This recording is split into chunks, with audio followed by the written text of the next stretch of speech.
Hola, ¿qué tal? Espero que estéis muy bien. Hace unos días que publicamos un vídeo en el que hablábamos sobre cómo creíamos que iba a afectar la crisis del coronavirus en el mundo de la cultura y del arte. Y en este vídeo voy a hacer lo mismo, pero me voy a centrar en el mundo de las subastas, porque hace poquito se publicó un artículo que Miguel compartió en Twitter, y en este artículo se comentaba que después de la pandemia las salas de subastas vivirían una revitalización. Y personalmente creo que hay que matizar bastante esta cuestión. Me voy a centrar en las salas de subastas españolas, porque es el mercado que mejor conozco, y voy a generalizar bastante, tanto por lo que respecta al tipo de salas de subastas como las diferentes secciones que las configuran, ¿no? Pues los departamentos de pintura, de escultura, de joyas, antigüedades, etc. Aunque sí que pues cada una de estas secciones tiene sus particularidades, pero no las puedo comentar todas.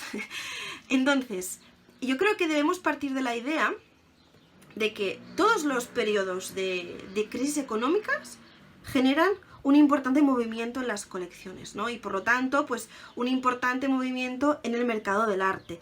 Y esto es algo que podemos ver que sucedió después de la Segunda Guerra Mundial, que sucedió después de la crisis del petróleo de los años 70, o también pues con la última crisis, ¿no? La crisis que empezó en 2008, pero que en el mundo del mercado del arte secundario, que es el de las salas de subastas, se empezó a notar un año después, en 2009. Entonces, ¿estos movimientos a qué se deben? Pues básicamente a la necesidad económica que tienen muchas personas y que hace que tengan que vender pues algunas piezas de su colección.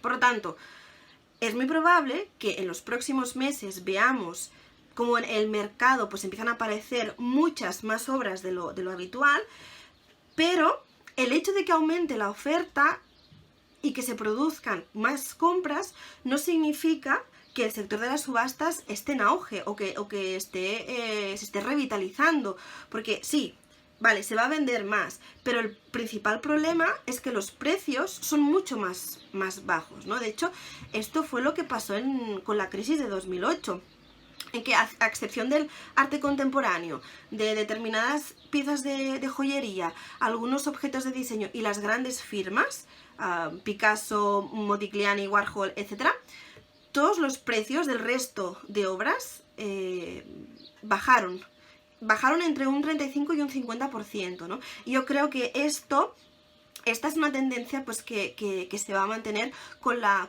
obra media, con la obra que solemos encontrar en subasta. Entonces vemos cómo desde hace 11 años, es decir, desde la última crisis, el mercado del arte no se ha recuperado y los ingresos de las salas de subastas han bajado y continuarán bajando. Entonces yo creo que no podemos decir por el hecho de que haya una mayor oferta que el mercado está remontando.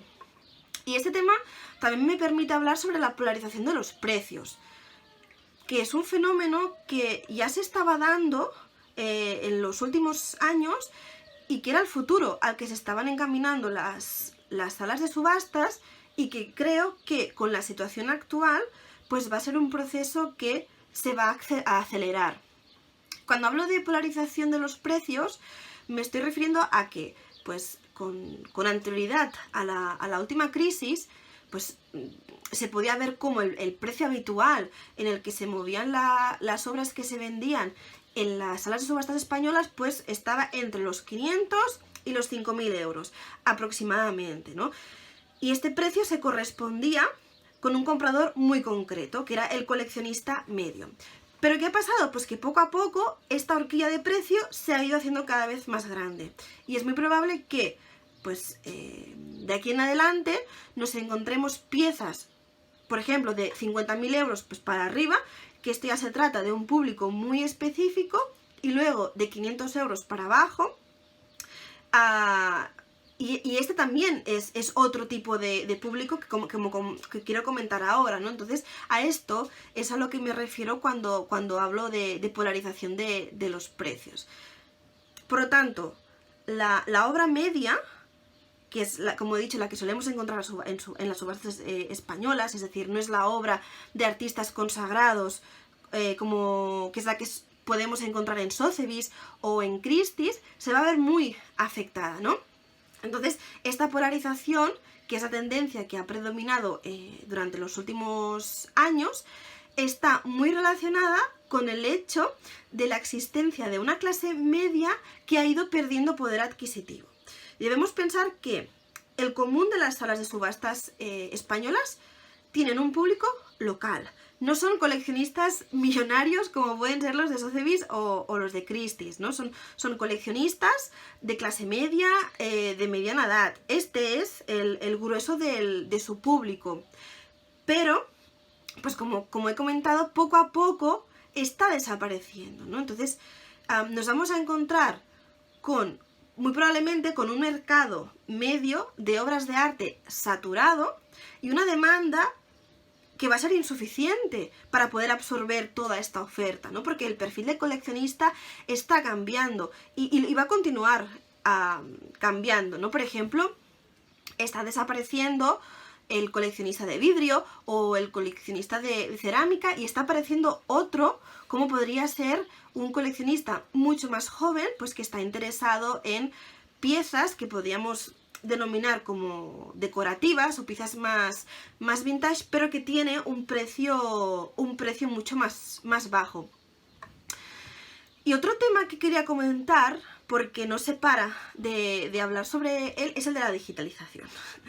Y se está hablando de cómo el mundo digital es el futuro, cómo las salas de subastas se deben adaptar a él, etc. ¿Qué pasa? Pues que aquí de nuevo nos vamos a encontrar con un abismo que separa la gran mayoría de las salas de subastas españolas, medias, con los gigantes de Sotheby's y de Christie's. Por ejemplo, Sotheby's, la subasta que tenía en marzo de obra de Banksy, la mantuvo, la tenía preparada y la celebró. Christie's ha triplicado la oferta de subastas online para evitar este parón por la pandemia. Pero claro, es que estamos hablando de salas de subastas que ya tenían una infraestructura de venta online anterior. Y si nos fijamos en las salas de subastas españolas, sí que hay alguna, como por ejemplo Setdar, que únicamente hacen subasta online. Y vemos como otras pues han optado por una especie de modelo mixto, ¿no? Se combinan las subastas presenciales, que son las que aportan en realidad el grueso de los beneficios, y se combinan con las subastas online. Pero la gran mayoría de las salas aún se basa solo en subastas presenciales. Y por esto la gran mayoría de las salas pues han decidido aplazar todas las subastas que tenían programadas para los meses de marzo y de abril. Entonces, sí que es cierto que ante esta nueva realidad se deben buscar nuevas estrategias que les aporten beneficios pues, para poder continuar adelante. Y es evidente que la venta online pues, es un sector clave. Pero este cambio no va a suceder de un día para otro. No puede suceder ni siquiera de un mes para otro. ¿Por qué? Porque no se puede dar pues, un timonazo y de golpe cambiar totalmente el modelo de empresa de subasta de lo presencial a lo online. Porque esto requiere muchísimos cambios y requiere una inversión a muchos niveles, ¿no? Para empezar, la gran mayoría de las salas de subastas no tienen un departamento de marketing potente que se pueda encargar de gestionar este cambio. La gran mayoría de ellas tienen páginas web que son extremadamente básicas y sencillas. No suelen tener una estrategia digital. Por lo que respecta al público, no está acostumbrado o no suele estar acostumbrado a la venta y a la compra por internet, pero es que ni siquiera está acostumbrado a la consulta de los catálogos en formato digital, los continúa prefiriendo en formato físico, ¿no? Entonces, sí que es cierto que, pues como he explicado, por el tema de piezas y de públicos, el modelo de subasta tradicional se está agotando y sí que se requieren soluciones, y en este sentido el mundo digital es clave, pero este cambio se debe hacer de una forma paulatina, de una forma lógica, ¿no? Y que sea un cambio de base con una buena estrategia digital, pues para desarrollar un mercado online, saberse adaptar a él, conocer cuál va a ser el público, cómo llegar a este público, y es que esto no se puede hacer de un día para otro. Y por esto yo creo que la gran mayoría de las salas de subastas van a continuar aplazando las subastas hasta que las puedan celebrar de forma presencial como se ha venido haciendo. Y por último, otro de los aspectos que creo que por desgracia puede pasar es la pérdida y la dispersión de patrimonio artístico español. Es decir, puede ser que salgan a subasta muchas obras que sean muy interesantes y que podrían complementar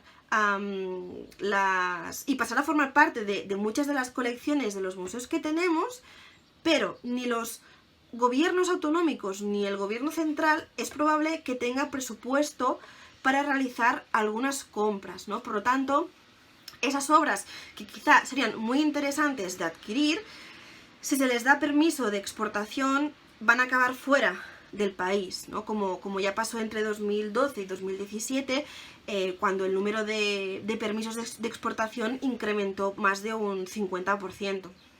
También podríamos hablar sobre cómo van a desarrollarse estas subastas presenciales a partir de ahora, sobre si se va a mantener esta idea del arte como valor refugio, ¿no? Como se suele decir.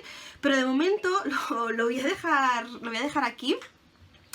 Espero que os haya gustado este vídeo. Si tenéis algún comentario o alguna pregunta, pues nos la podéis hacer. Y espero también que nos veamos muy pronto.